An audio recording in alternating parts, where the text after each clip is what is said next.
It's time for our guest of the day, brought to you by Greta. The home of our electric watch parties, Greta Bar YVR is Canucks Army's spot to catch the game throughout the season, playoffs, and also our place to chill in the off season. Let's bring him in. Rink wide, Vancouver's Jeff Paterson. Jeff, how are you doing today? Doing well, Harm. We meet again, so I'm down at the rink earlier at practice, and Quad's always good to be on with you. I always skip practice. Everybody knows that. I don't need practice. Yeah, well, you've got somebody to cover it for you. There you go. Jeff, what did you make of the Canucks' overall response last night? Keeping in mind that it was the San Jose Sharks, and they were a whole lot better than they were back on the 2nd of November, but I think everybody figured they would be. I liked Rick Tocchet after the game, talking about his team finding a comfort level in a scoreless game, because there will be more of those along the way. And a lot of time in playoff hockey, you get to the middle stages of a game, and it's who's going to blink first. Now, you're not going to see the Sharks in the playoffs, obviously, but I do think that you can apply some of those things of just trying to find that comfort level of, you don't have to break the game wide open. Obviously, you're trying to score every time that you've got the puck, but so is the other team. And so, at times it's going to be a chess match. And I think those are good experiences. The Canucks made it a little more difficult on themselves. Nice work by the coaching staff to challenge goaltender interference there, because if the Sharks get the lead, who knows how that game goes. Although a lot of nights they score one and they're done at that. And ultimately that's all they got on the night. But, the Canucks, that was such a turning point. The coach's challenge 2 minutes later, Quinn Hughes, I heard you guys talking about him and his goal, that opens the scoring. I think that allowed the Canucks to just exhale a little bit, and then the Höglander penalty, and to get a shorthanded goal with half a second remaining. I mean, massive swings in that second period. So it was important that they got the result last night. It only gets tougher from here, and I'm really looking forward to Wednesday in Colorado. These are the tests that the Vancouver Canucks have to measure themselves, and they may not beat the Avalanche, but I do think that there'll be a lot to take away from that hockey game. And of course, Vegas is in next week. One thing the Canucks, the results are there, the record is what it is. But if we're just keeping it real, they haven't faced a ton of the top teams in the National Hockey League. We all thought Edmonton was going to be, and they saw Edmonton 3 times in the first dozen. But they obviously caught Edmonton at a good time that Saturday night against Dallas. They certainly passed that test on home ice, but they haven't seen a ton of the top upper echelon teams in the National Hockey League. And so serve it up. Really looking forward. So, good springboard. I think they're feeling good about themselves, had a quick practice, and jumping on their jet this afternoon to the altitude of the Mile High City and a showdown with the Colorado Avalanche on Wednesday night.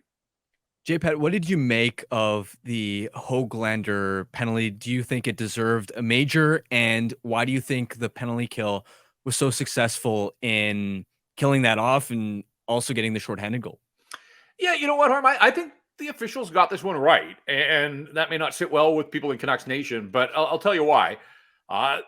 There were processes in place. The on-ice officials, they get one look at it in real time, and it's tough to make that determination. So you call it a major, and that allows them to go and review it on the iPad at ice level. So they got a couple of looks at it.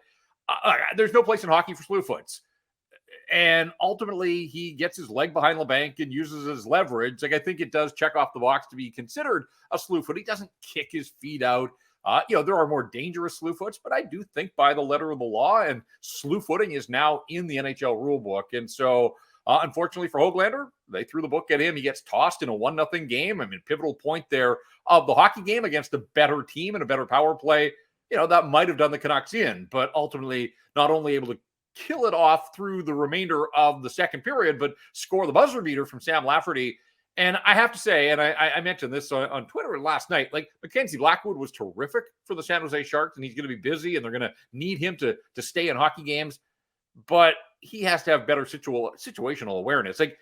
With 5 seconds to go, he can't just poke the puck to the corner and allow a Canuck forechecker to go get it there.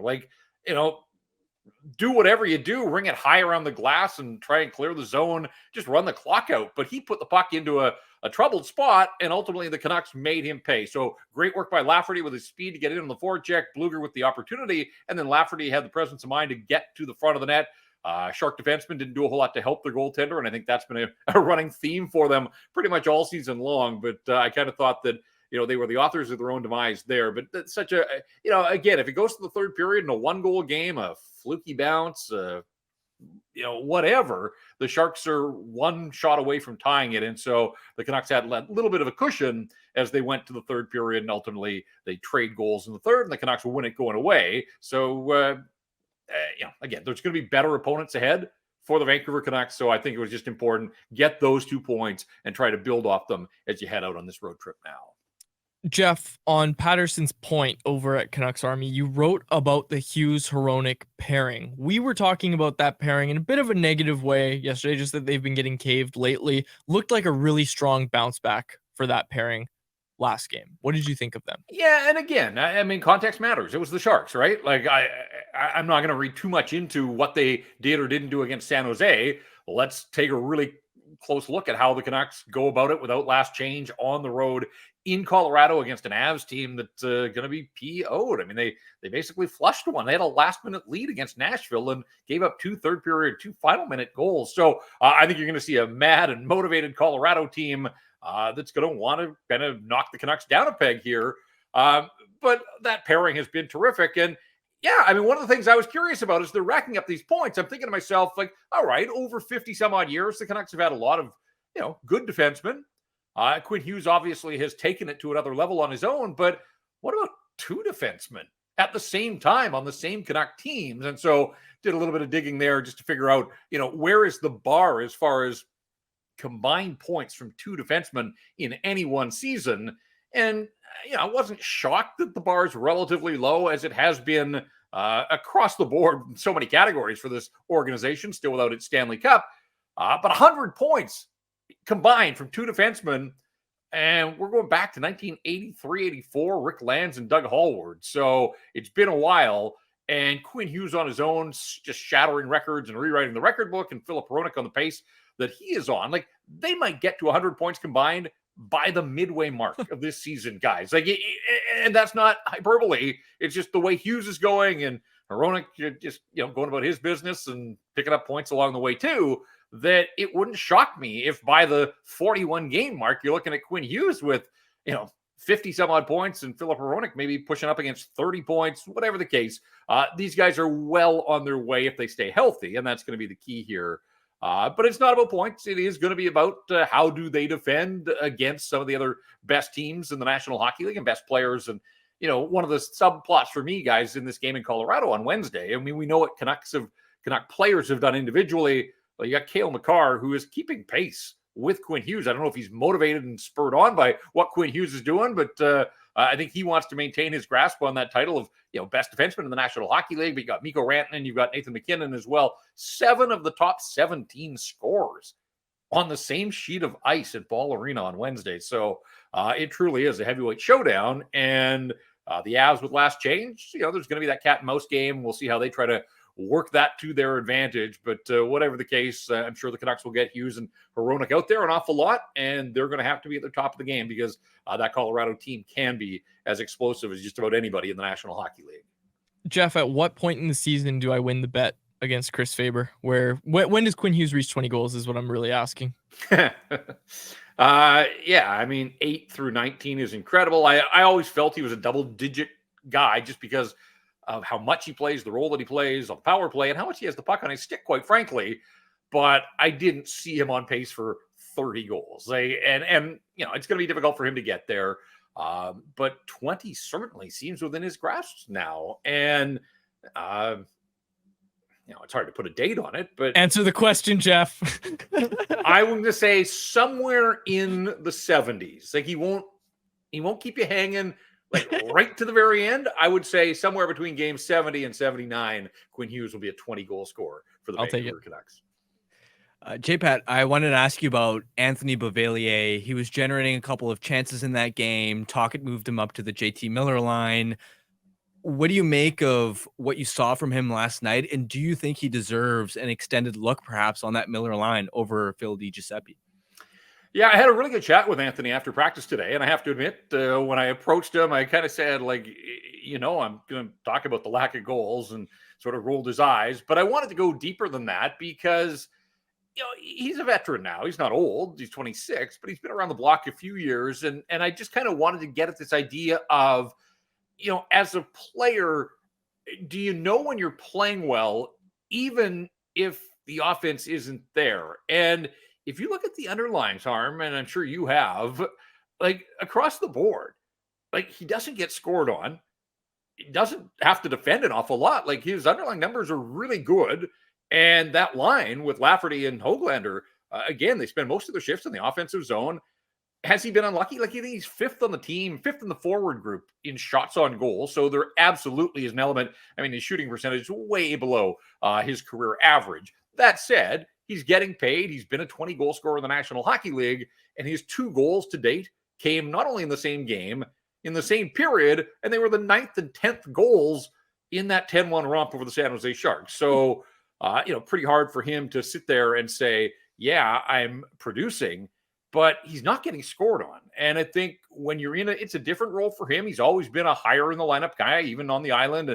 And when he arrived here last year playing with Paterson and Hughes Makar, and he talked about there has absolutely been, an adjustment in that regard. His ice time is down about 2 minutes from his career average as well. So he's not playing an awful lot, but away from the puck defensively, he's doing a lot of good things. And a lot of that is that he's just not having to defend. The other thing is, he's taken 1 penalty, so he's not hurting the team. And sometimes when guys are struggling, whether it's through frustration or just not adhering to the system and doing the job that they're supposed to do, get a little lazy, lackadaisical, he's taken 1 penalty, and it came late in the game, the November game against the Edmonton Oilers, when the outcome was already out of reach. So, he's staying within himself. He's being disciplined in that regard. He's not hurting the team and putting them in tough spots, but at $4 million on an expiring contract. It's a contract year for him. He knows that.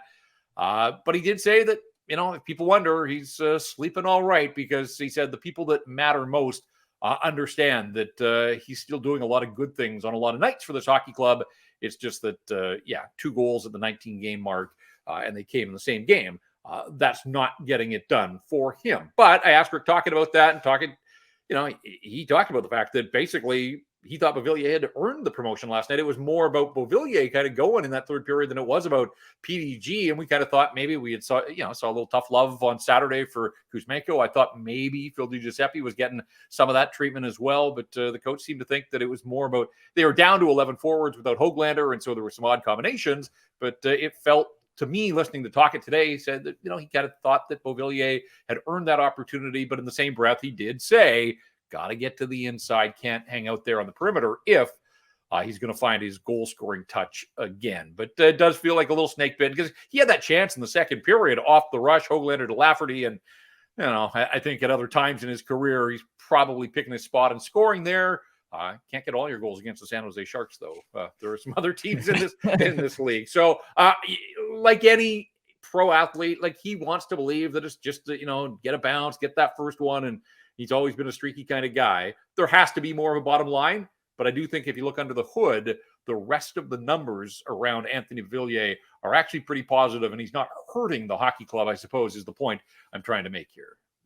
Jeff, being around the team every day, have you noticed any big differences in just the vibe in the locker room among the players compared to this year and last year? 1,000%. I go back to that start of the schedule last year, the 5-2, and I think it was the 7th of those 7 losses. It was, because the home opener was Buffalo when jerseys were being flung on the ice, and then the next game, Carolina came in and absolutely schooled the Canucks, held them to 16 shots on goal on home ice. And I remember going into the locker room after that game, and it was just so dour in there. And that's when the, don't step on the logo, and guys started freaking out at the media and all that kind of stuff, and looking for any and all scapegoats.